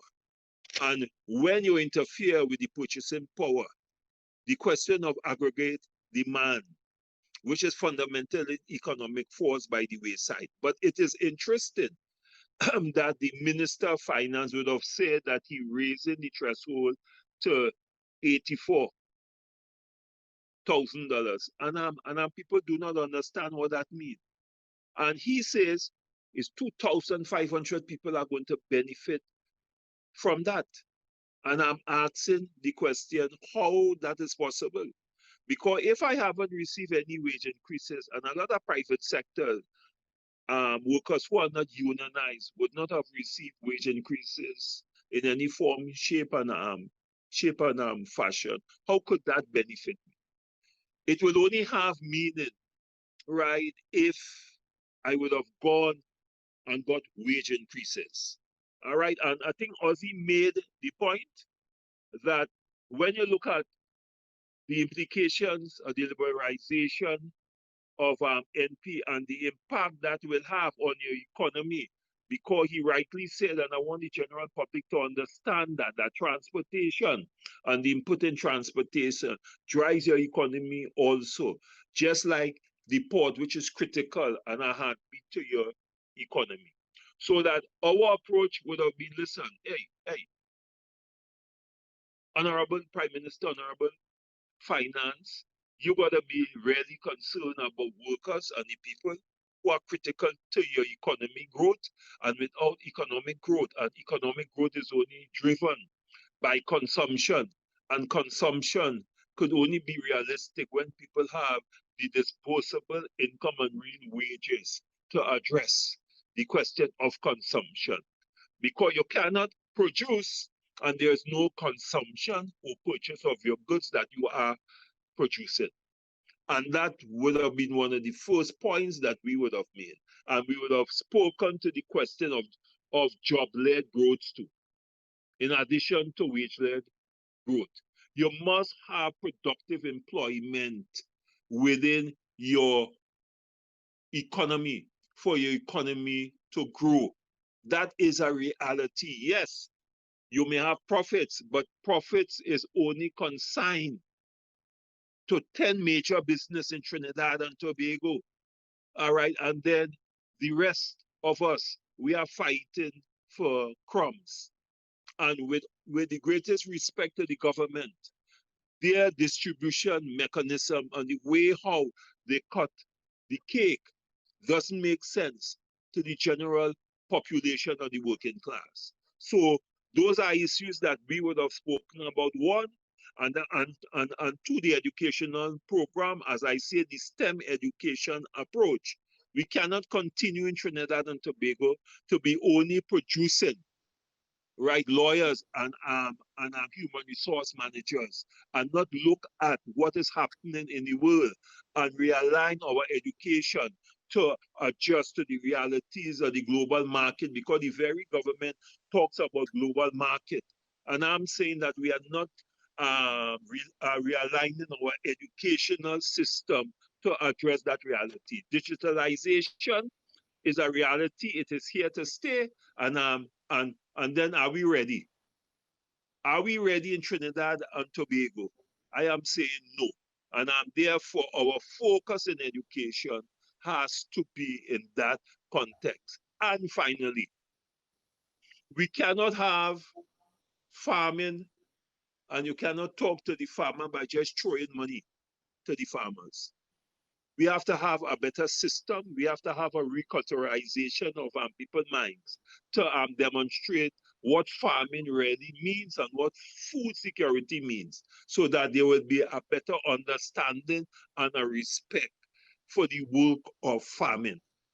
And the question of the access roads and all the other things that goes with farming that is on the ground right now, we would have asked to be addressed in a meaningful way.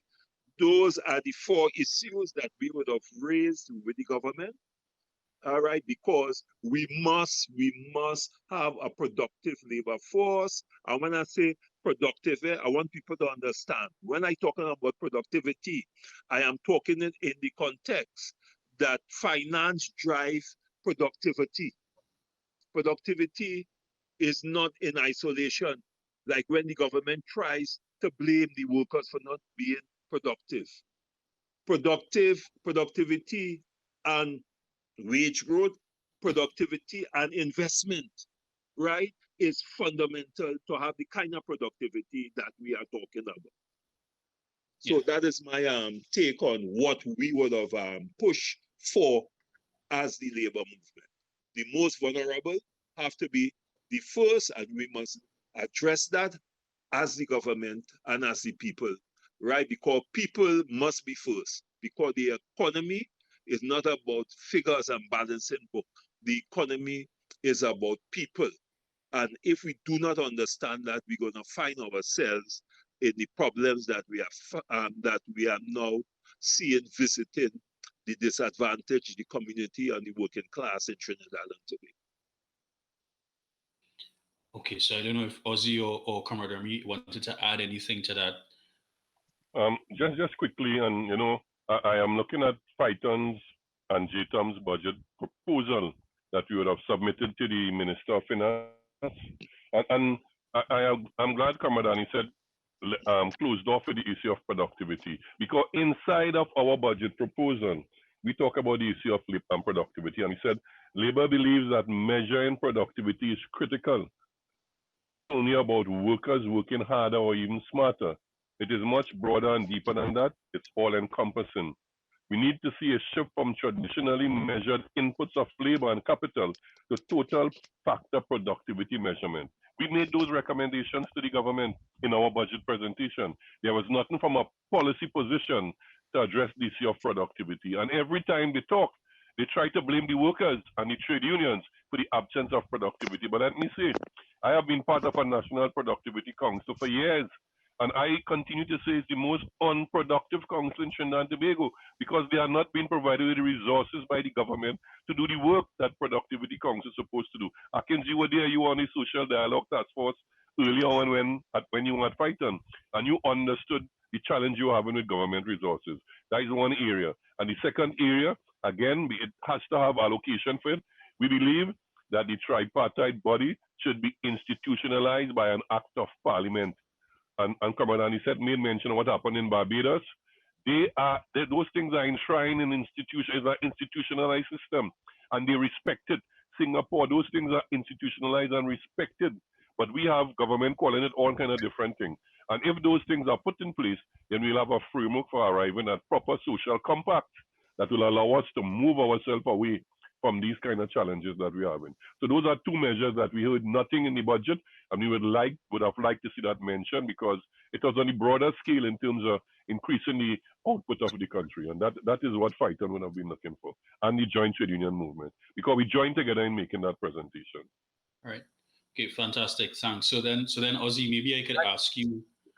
Just to add that the JTUM Python proposal is very much aligned with the approach of NATO in terms of this question of wage-led growth. I need to say that publicly, that the three federations are consistent and united with regards to this question of outstanding negotiations, and there should be no doubt or ambiguity with regards to that unity around that issue of the outstanding negotiations and wage-led growth as a policy position.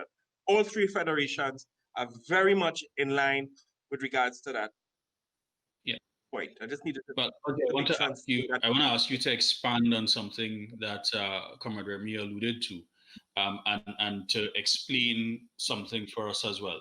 So Comrade Remy spoke to the question of enshrining the tripartite process into law. How critical do you think that is to fixing the process, and can, in an environment like ours, which is adversarial, which is laden with mistrust, the tripartite system or process really work in our environment, in your view? So you can answer that, and perhaps for those who are listening as well, talk about wage-led growth. What does that mean? Yes. Okay, so let me deal with that first point about the tripartite approach. In its current form, it has not worked. There's no way we could say that it worked. The government went ahead, and we saw where that began to fail from very early, from the closure of TDC. I wonder if people remember that, right? That was early on in the administration. They just closed down TDC, just so. And it have an RMU, and we had to make some noise and so on. And then they proceeded on several occasions to go ahead implementing policies that would have direct impact, not just workers in a general sense, on places that have recognized majority union status. Can you imagine? Whilst parallel, you have a tripartite advisory council. Several times we would have said, listen, those some of those issues that should be resolved in a tripartite mechanism. One of the first things we ask is that because when they came in, they started to cry. The economy is bad. The oil price has fallen. The last government thief, all of that, long crocodile tears. We said, well, listen, we understand that, That is why you have a tripartite advisory council, so that we can all together build a national consensus on sharing the burden of economic adjustment. The labor movement united, because people like to say we disunited, and I want to put that to rest. We were on one page with that. Listen, we have to share the burden of economic adjustment. Nothing. And you can name so many other examples from then till the latest one with this budget. No discussion with regards to the You know what the tripartite advisory council, I get the impression, was used to do? To stall the passing of critical labor legislation that would have eased at least the burden in terms of retrenchments and severance benefit act, because they were retrenching left, right, and center. That's still hold up inside the well, I don't know where it is now, but the point is it's certainly not on the books. I'm sure about that part. It is a cabinet.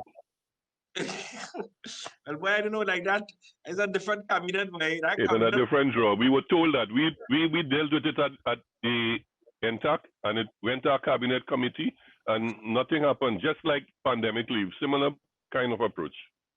So you see, a tripartite process can only work if there's a genuine respect for the partners who are involved in the process, and there is a real and genuine intent to make it work. In the absence of those two things, it will fall apart, like what has happened in Trinidad and Tobago, which is why we would have suggested, listen, you need to legislate this thing, because what started to happen with the two problems with it. One, the government and the business community gang up on labor. And when we talk or we highlight issues, we rah-rah or we bullying. So we must sit there and just take and accept all sorts of anti-worker policies shoved down our throats. And when we speak, and we are very well-spoken people, I find them very disrespectful to say we rah-rah. I think listen to Comrade Remy and Comrade Annie said, very well-spoken. So what they're talking about rah-rah? But we highlighting the issues, okay? So I think in the absence of those two things, it's going to be very, very difficult. It should not also be about government. It should be sort of a parliamentary, to give it a broader, it should be part or enshrined. I would even say enshrined in the Constitution if you have to do it like that, because it becomes politicized. And if the unions have a problem with a particular policy position, they're anti-government, and then they unleash a battalion of talk, people call into programs and Facebook to terrorize us, to bully us, okay, with all sort of insulting and degrading statements. So that is, I think, where I would want to, place that issue of the tripartite process. Yeah, yeah, and I was asking if we could just 2 minutes explain wage-led growth. I think, come on, I said you have to unmute your mic. Let me just say my piece here. When we talk about wage-led growth from a trade union perspective, and it's an ILO study that has been done also, where countries would have used that as an economic model, as opposed to the harsh implementations of recessionary and measures.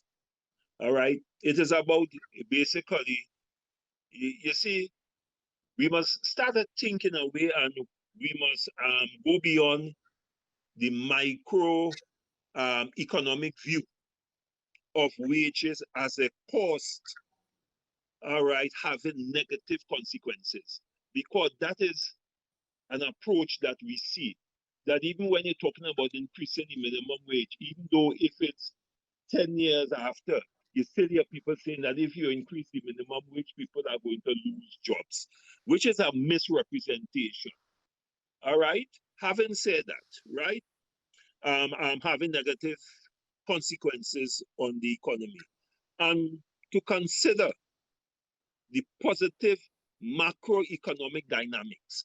We must take a look at that, associated with wages as a major component of aggregate demand.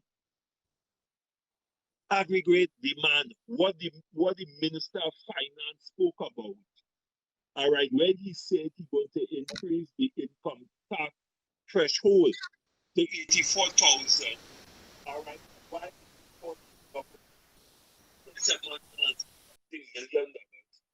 The aggregate demand, meaning that the monies that workers have in their hands will now be spent in the economy, which will resuscitate the economy.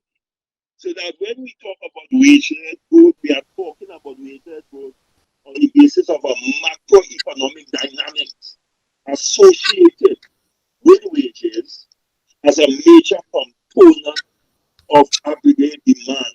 And we must understand that in Trinidad and Tobago. I'm using the big economic term, right? You understand? But to break it down, aggregate demand will be determined by the purchasing power and the ability of workers, right, to buy goods and services to consume. And the only way you can do that is when you have what we want to call real wages in your hand, because it speaks to money, and money is what drives your economy. And you see, I want to go away from the wage talk, because people associate wage with our labor, and labor is I'm working and they want pay. But it deals with finance, it deals with money, the same way with the business people, right, makes profit and take it and they grow. And I want to repeat it, about 10 big major companies in Trinidad controls almost everything in Trinidad and Tobago. You know, this policy, all right, you see what is likely to happen with the gas. And people must understand that no worker, all right, can go and buy a gas station. Okay, and then Comrade Remy, I am throwing this out to you, that the credit union can play a role in that. Maybe the three federation have to make representation for the government, that in the purchase of those gas stations, that allocation be made to the trade union movement and the credit union, and we partner with the credit union in order to get the finances, in order to do that purchase to act as a counterbalancing. So wage-led growth is about finance, is about money, all right? The ability for workers to have money in their hand, real wages, real money, in order to purchase goods and services. Because in anything that they're talking about, you need money to invest. You need money to buy equipment. You need money, right? So I don't want to say wages. I'm saying it's about money in workers' hand in order for them to buy goods and services. It's about household income because there's a growing income in Trinidad and Tobago that we need to pay attention to. And the only way we can counterbalance that is by the growth of money in workers' hands. Yes. And I'm trying to bring it down.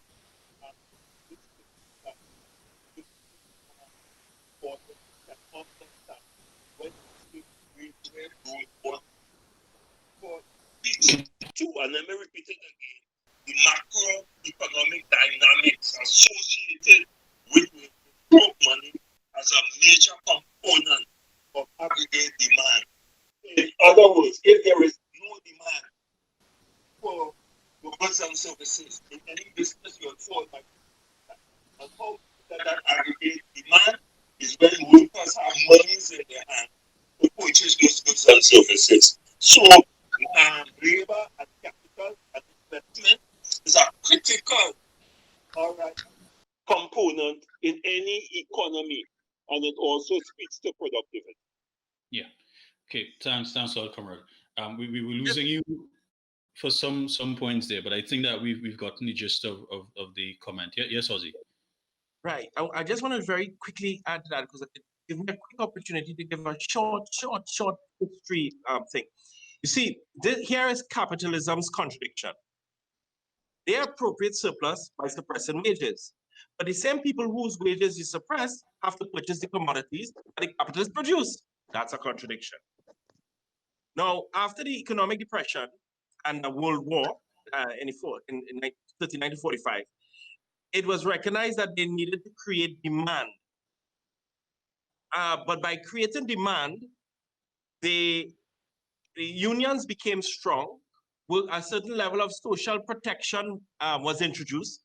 The concept of the welfare state, all of that came in as part of the social settlement. But what it really was is Keynesian economics. It is to create the demand. If you make workers have sufficient wages and have sufficient good terms and conditions, they will be able to consume the commodities that you're producing. But there's a flip side. The capitalists realize that their surplus value, their profits getting smaller and smaller and smaller because the workers' means of subsistence and that which they get back from what they create was becoming more and more. So therefore, less and less for the capitalists. So you know what they did? They came up with a bright idea. Say, well, we need to switch it. So in 1970s, they came off the gold standard to free up money equivalents, and decided let's turn it and focus on supply. And by doing that, you can suppress wages, weaken trade unions, and so you have the Thatcher and the Reagan era. And you know what happened? A crisis in 2008 because workers could no longer afford to purchase the commodities, one of those key commodities being a house. They couldn't afford, they therefore could not afford the mortgages. The whole house of cards collapsed. And from 2008 to now, they're trying to figure out what to do. And therefore, the suggestion by the trade union movement in Trinidad and Tobago of wage-led growth even makes, in a strange and weird way, it will actually take capitalism out of its own crisis, that is the amazing paradox, because it is the only way they can say what they want. It is the only way that we can come out of an economic crisis is if people have the means to be able to consume commodities. If people are not consuming commodities, why do you think the inflation rate is so low? Because people are not buying, And that is why, and if you do that, the actual economic activity will not happen. And therefore, in effect, I stay suppressing wages, and with the neoliberal policies, they are going to lead the country more and more in economic decline because of their own greed. Thanks. Yeah, thanks a lot, Ozzy. So we've really come to the end of our session here.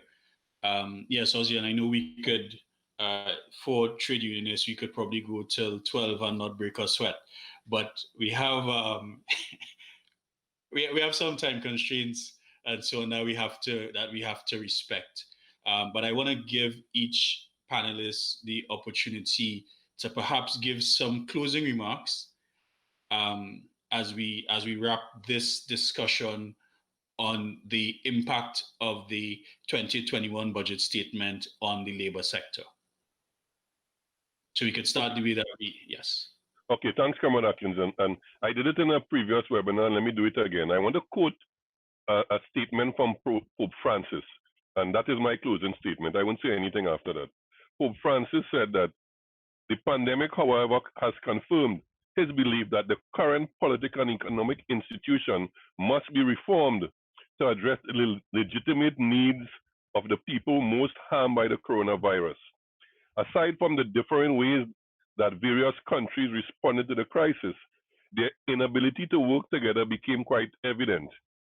Anyone who thinks that the only lesson to be learned was the need to improve what we are already doing or to refine existing systems and regulations is denying the fragility of world systems in the face of the pandemic has demonstrated that not everything can be resolved by market freedom, right? And he said that politicians need to listen to popular movements, unions, and marginalized groups to craft more just and social economic policies. And I think that is the summation of my presentation. Thanks much, Comrade. Comrade Anisette, and then just a closing. Comrades, all, I want to thank the moderator, the listening public, and my two trade union colleagues.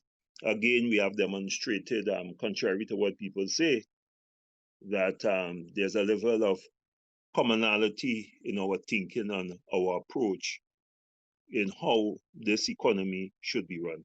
But having said that, I want to repeat again, and I want the listening public to understand. And I want to let them know that wage growth can generate demand growth and productive growth. Let me repeat it again, and don't let nobody fool you all that we're in a crisis and then therefore we cannot increase, right, or give increases to the public service or the academic staff in Cipriani College or the private sectors where there's no unions. They are, doing that particular situation.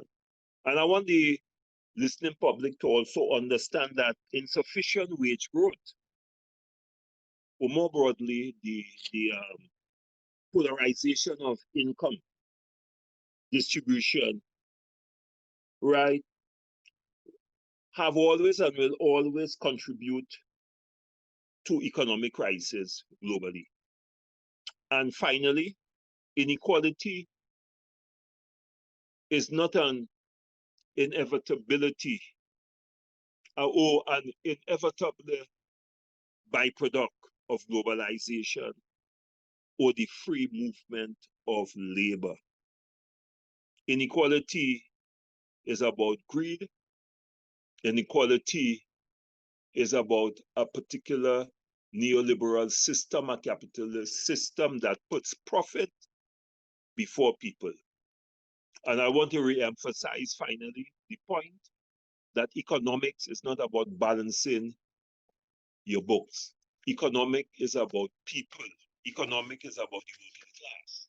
And when you place the working class, the trade union movement, okay, the disadvantaged, the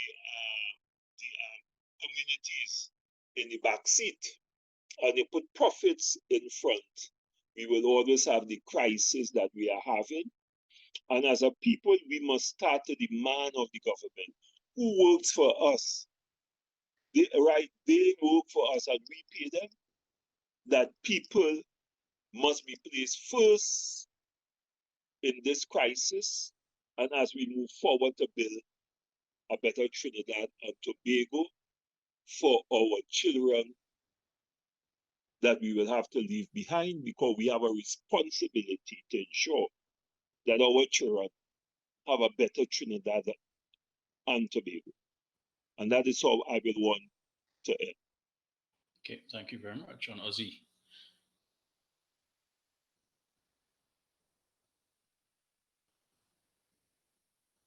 Yes, there can be, I think there can be no doubt that through this process here this evening, that we have shown a united front from Labour on this issue. And I really want to thank the Elma Francois Institute for providing a platform for us to show the Trinidad and Tobago that there is a united Labour movement when it comes to putting up a level of resistance against this neoliberal budget.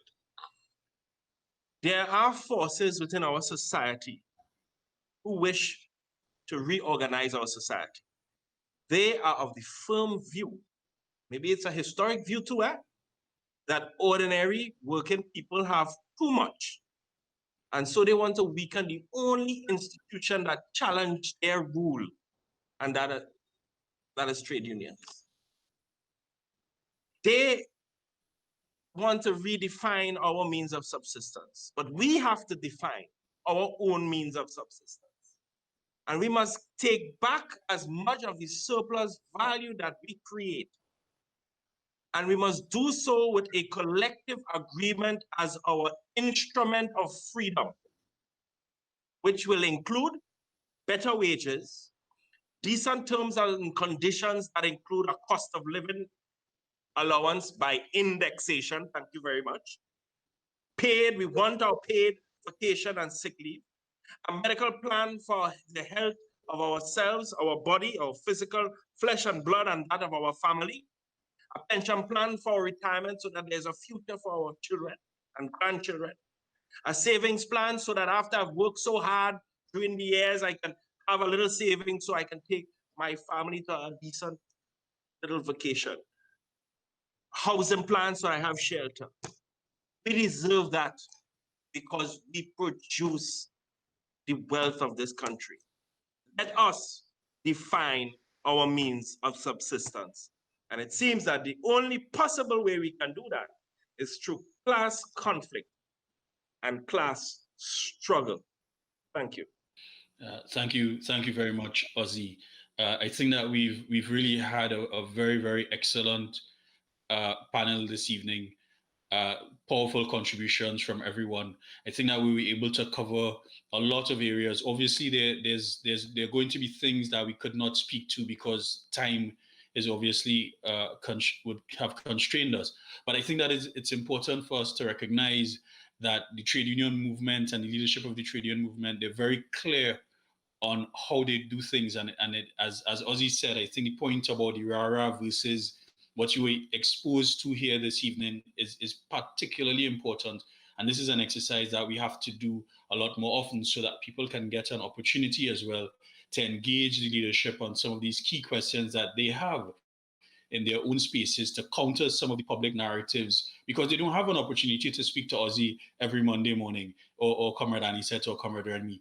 So sometimes who you are is sometimes defined by someone else's perception and someone else's views. And so these exercises are absolutely important if we are to change the narrative and have people understand the trade union movement in a very, very different way, fundamentally, and to understand trade unionism as a key component of the labor movement and representing labor as a whole.